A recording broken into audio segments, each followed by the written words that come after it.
आज आपण बघूयात इडली कशी तयार करायची। तर इडलीचं पीठ तयार करण्यासाठी इथे मी ह्या वाटीनी 3 ते 3.5 वाट्या तांदूळ घेतलेला आहे आणि जवळजवळ पाऊण वाटीपेक्षा जास्त उडदाची डाळ घेतलेली आहे। त्याचबरोबर आपण मेथ्या देखील टाकणार आहोत। तर आता तांदूळ स्वच्छ धुवून घ्यायचे, चोळून धुवून मग हे वेगळे भिजत घालायचे। डाळ सुद्धा आपल्याला वेगळी भिजत घालायची आहे। तर मी डाळीसाठी इकडे भांडं घेते। ह्या दोन्ही गोष्टी धुवून घेऊयात आणि मग 8 तासांसाठी ह्याच्यात पाणी घालून भिजत ठेवूयात। तांदूळ धुवून यात पाणी टाकलेलं आहे। तांदूळ चांगला स्वच्छ धुवून घेतलेला आहे। डाळ एकदाच धुवून घेतलेली आहे आणि नंतर त्याच्यात पाणी टाकलेलं आहे। आता ह्यात मेथ्या टाकूयात आणि हे जवळजवळ आता उन्हाळ्याचे दिवस आहेत, त्याच्यामुळे 5 ते 6 तासांसाठी भिजत ठेवूयात। काल आपण हे तांदूळ आणि डाळ त्याच्याचबरोबर मेथ्या भिजत घातलेल्या होत्या। आता मी अर्धी ते पाऊण वाटी पोहे घेतलेले आहेत आणि 5 मिनिटं झालेत ते भिजवलेले आहेत। हे सगळं साहित्य आपल्याला वाटून घ्यायचं आहे। तर तांदळातलं पाणी जे आहे ते काढून घेऊयात। हे पाणी मी वापरणार नाही आहे। तुम्हाला जर कमी वाटलं पाणी तर पोहे आणि ह्या डाळीतलं पाणी आपण वापरूयात ग्राइंड करण्यासाठी। इथे मिक्सरचं भांडं घेतलेलं आहे। तर ह्यात आता तांदूळ काढते मी। आधी तांदूळ वाटून घेणार आहे आणि हे आपण इडलीचं करतोय, त्यामुळे थोडंसं ओबडधोबड म्हणजे रवाळ जरी वाटलं गेलं तरी काही हरकत नाही आहे। तर आता आपण हे वाटून घेऊयात। आता इथे हे पीठ वाटून झालेलं आहे, रवाळच आहे, काही हरकत नाही आहे। आता इथे ही जी डाळ आणि मेथ्या आहेत त्या वाटून घेऊयात। त्याचबरोबर पोहे पण आपण यातच टाकूयात। पोह्याचं पाणी आपण घेणार नाही आहोत।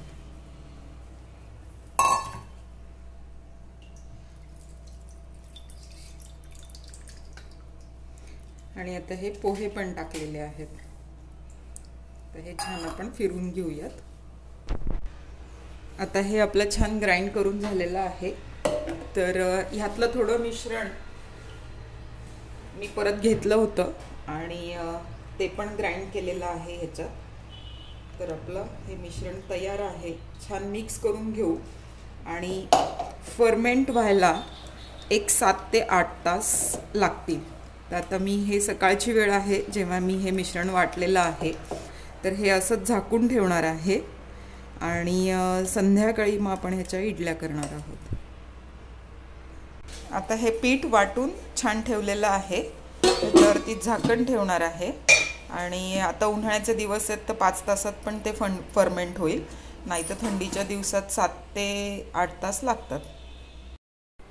सकाळी इडलीचं पीठ ग्राइंड करून ठेवलेलं होतं आणि अशाच पद्धतीने झाकून ठेवलेलं होतं। आता बघूयात आपण ते कसं झालेलं आहे।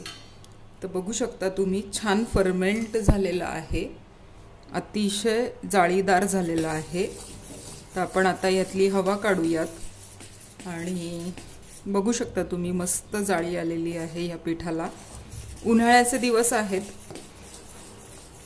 त्यामुळे जास्त कष्ट न घेता आपलं हे इडलीचं पीठ तयार आहे। आता ह्यात फक्त मीठ टाकायचं। कन्सिस्टन्सी पण ओके आहे। तुम्हाला थोडं वाटलं तर पाणी ॲड केलं तरी चालेल। काल इडलीचं बॅटर आपण तयार केलेलं होतं।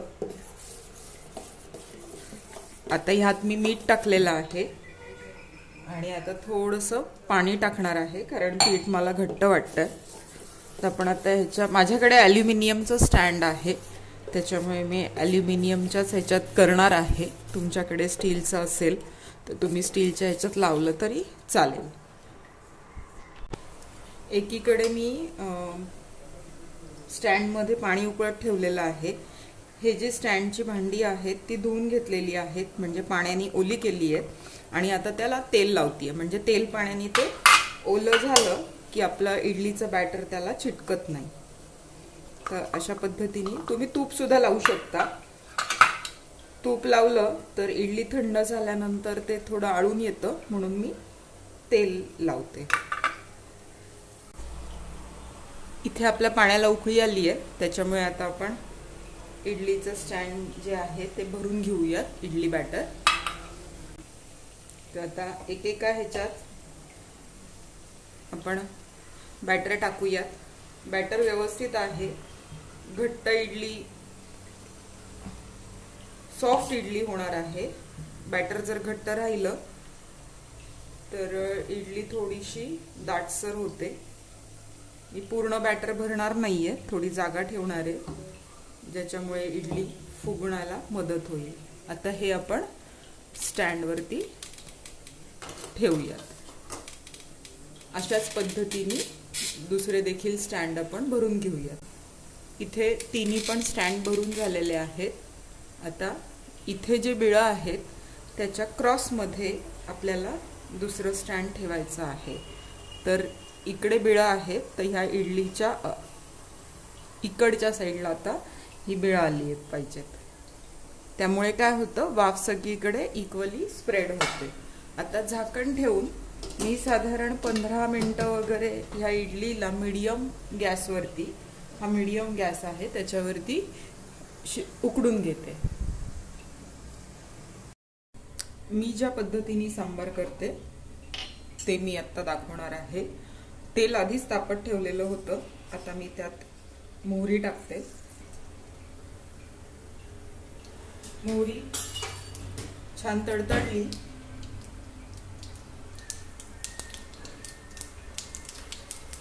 की त्यात मेथ्या,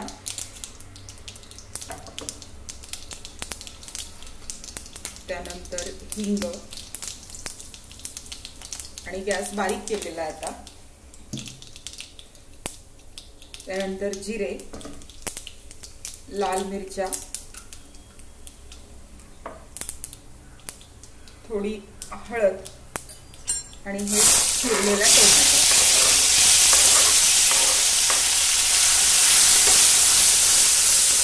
तर आता आपण हे परतवून घेऊया. छान परतलं. गॅस आता मोठा केलेला आहे. ह्यातच मी मीठ टाकणार आहे. मी डाळ म्हणजे वरण करताना मीठ टाकलेलं नाहीये, त्यामुळे मी आता थोडं मीठ टाकलेलं आहे. आपली हळद टाकून झालेली आहे, जिरे टाकून झालेले आहेत. आता आपण धणे पावडर टाकून घेऊया. साधारण 2 चमचे धणे पावडर पुरे आहे.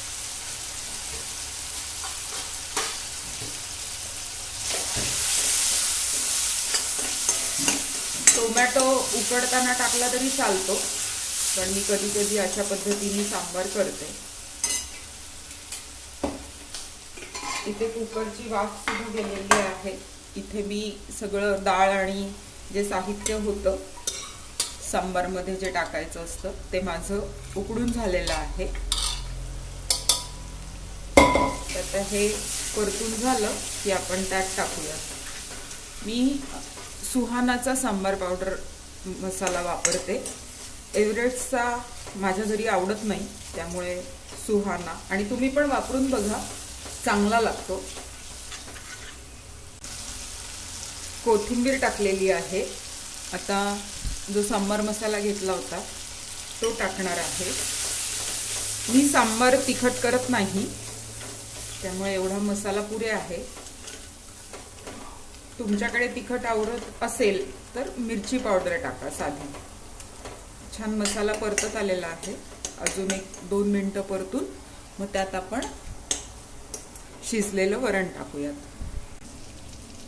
आता तुम्ही बघा, तेल सुटलेलं आहे मसाल्याला, त्यामुळे आता मी उकडलेलं जे वरण आहे आणि त्याच्याबरोबर मी भोपळा, थोड्या शेवग्याच्या शेंगा डायरेक्ट टाकलेल्या आहेत उकडताना. आणि दुसरीकडे मी इथं अजून उकडलेल्या शेंगा आहेत, मी वेगळ्या उकडून घेतलेल्या आहेत, त्या देखील आता टाकते. तर मी या सांबारमध्ये भोपळा, वांगा माझ्याकडे होतं म्हणून, पण एरवी मी फक्त भोपळा आणि शेवगा टाकते. थोडं मीठ कमी पडणार आहे आणि आपल्याला पाणी देखील अजून टाकायचं आहे. तर मीठ टाकतेय आणि जे कुकरमध्ये उरलेलं होतं त्यातच मी गरम पाणी टाकलेलं आहे आणि ते देखील या सांबारला आता टाकते. चिंच गुळाचा कोळ देखील टाकला तर चालतो, माझ्याकडे तो आवडत नाही त्यामुळे मी टाकणार नाही. पाण्याची आवश्यकता मला अजून वाटते तर पाणी टाकलेलं आहे. तर छान 10 ते 15 मिनिटं हे सांबार उकळू द्यायचं आहे आणि मग इडली बरोबर मस्त खायचं आहे. गॅस बंद केलेला आहे 15 मिनिटांनी, 10 मिनिटं तसंच ठेवलं. आता आपण बघूयात कसं झालंय ते. इथे झालेली आहे इडली, आपण काढून घेऊयात. तर हे काढल्यानंतर एक 2 ते 5 मिनिटं ही अशीच ठेवायची आहे.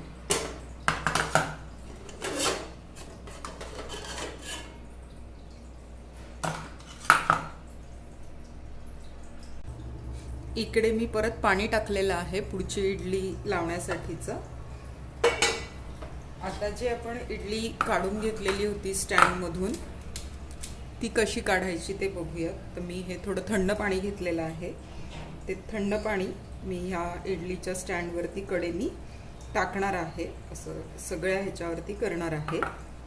त्यामुळे काय होतं, इडलीचं स्टँड खराब न होता आपली इडली निघून येते. तर अशा पद्धतीने आणि ह्यानी म्हणजे जसं आपण मोदकांना थंड पाणी टाकून मोदक खालून फुटू नयेत म्हणून करतो, तसंच आपण ह्या इडलीला देखील करणार आहोत. आणि एक आता 2 मिनिटांनी आपण बघूयात कशी निघते ते. आपण इडली काढून बघूयात. तर मी सुरी घालते साईडनी, जेणेकरून इडलीचे जे कडेचे कडा आहेत त्या मोकळ्या होतील. आणि बघूयात आता कशी झाली आपली इडली. तर छान झाली आहे, स्पॉन्जी छान झाली आपली इडली. सांबार बरोबर मस्त खाऊया. आता त्याच इडलीच्या स्टँडमध्ये पुढची इडली लावून घेते मी.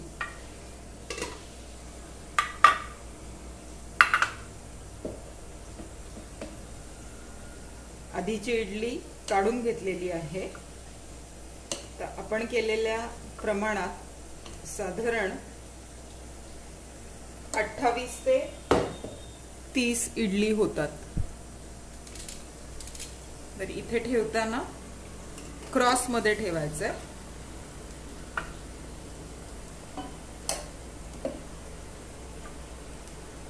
आता तिसरं स्टँड.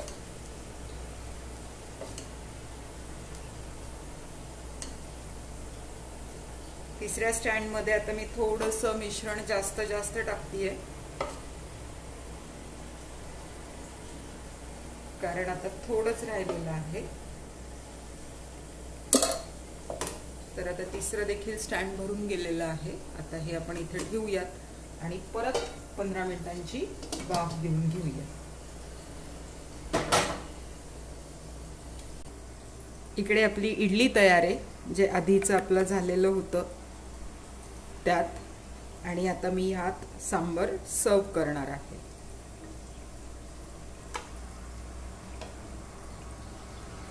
तुम्हाला यात चिंच गूळ टाकायचं असल्यास तुम्ही टाकू शकता. माझ्याकडे आवडत नाही त्यामुळे मी टाकत नाही. तर मस्त सांबार आणि इडली एन्जॉय करूयात.